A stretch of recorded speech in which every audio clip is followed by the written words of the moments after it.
Olá, meu nome é Bernardo, você está no canal Aknat. Hoje a gente vai ver um princípio, uma distinção básica da metafísica de Aristóteles e de Tomás, que é a noção de ato e potência. Ela também nos auxilia a compreender a primeira via da essência de Deus sobre a noção do movimento, que é justamente essa noção dessa passagem do ato, da potência para o ato.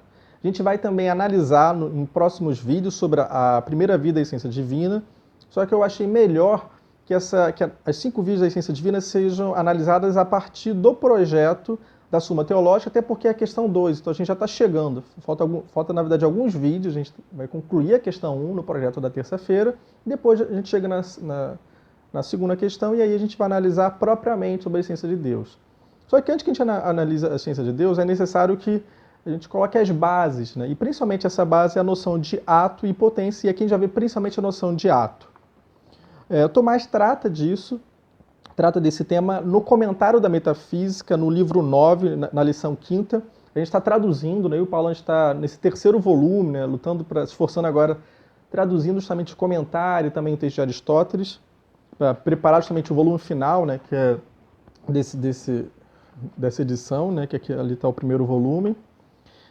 Então, assim, deixando claro que essa tradução é uma tradução provisória, depois a gente vai trabalhar melhor desse texto, fazer algumas revisões, mas inicialmente já dá para ter uma noção.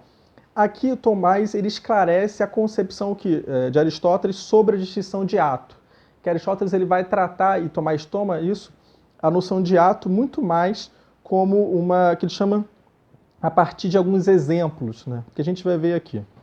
Com efeito, alguém poderia perguntar a Aristóteles, para que mostre o que é ato por definição.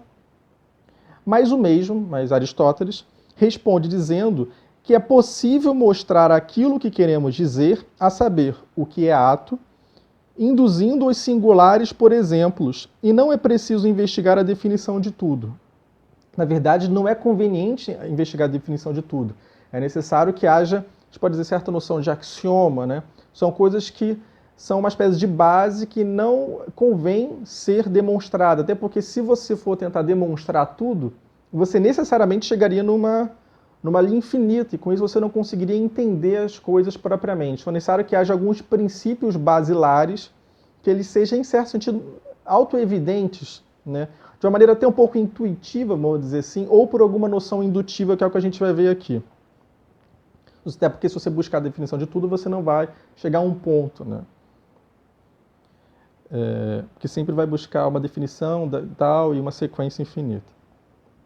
Pois as primeiras coisas simples não podem ser definidas, uma vez que não está nas definições que sigam até o infinito.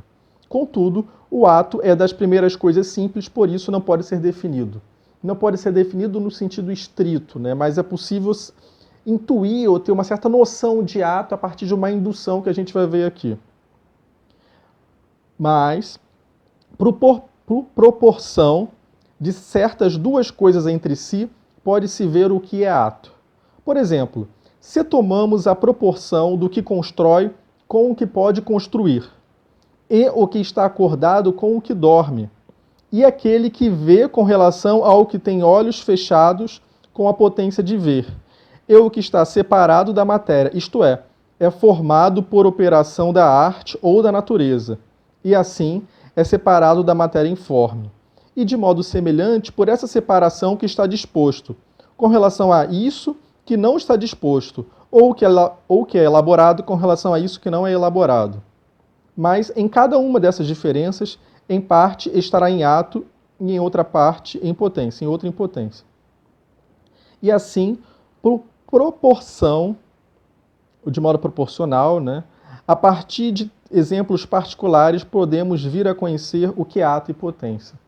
Isso que é bem claro. Repara que como não é possível, na concepção de Aristóteles e de Tomás, ter uma definição de tudo, e necessário algumas coisas mais simples, é necessário que se conheça não estritamente pela definição, mas conforme Tomás e Aristóteles colocam aqui, por uma certa noção de exemplos e uma certa inferência a partir de exemplos simples, que implica uma certa disposição em que algo tem uma potência de ser feito e algo que já é realizado. É possível intuir, a partir dessa noção, que o ato implica uma certa noção de realização uma certa noção de eficácia daquilo que acontece, vamos dizer assim, enquanto a potência é justamente essa possibilidade de algo acontecer. Então, por isso os exemplos de estar acordado, do que dorme, né? Aquilo que pode ser feito. Então, todas essas disposições são principalmente uma certa fundamentação indutiva, uma certa fundamentação de exemplos particulares para se compreender o que é ato e, com isso, também, uma certa noção, né, a questão da potência. Essa é a base, uma das bases da compreensão da metafísica aristotélica, da metafísica atomista. E a gente vai analisar depois, né, quando a gente for chegar na noção da essência de Deus, na noção do movimento, como é que se dá essa compreensão das coisas no âmbito natural e como é que é possível inferir a própria noção de ato puro, de ato por excelência, que é Deus, a partir justamente das noções básicas do movimento natural das coisas, a partir dos efeitos para chegar à sua causa primeira.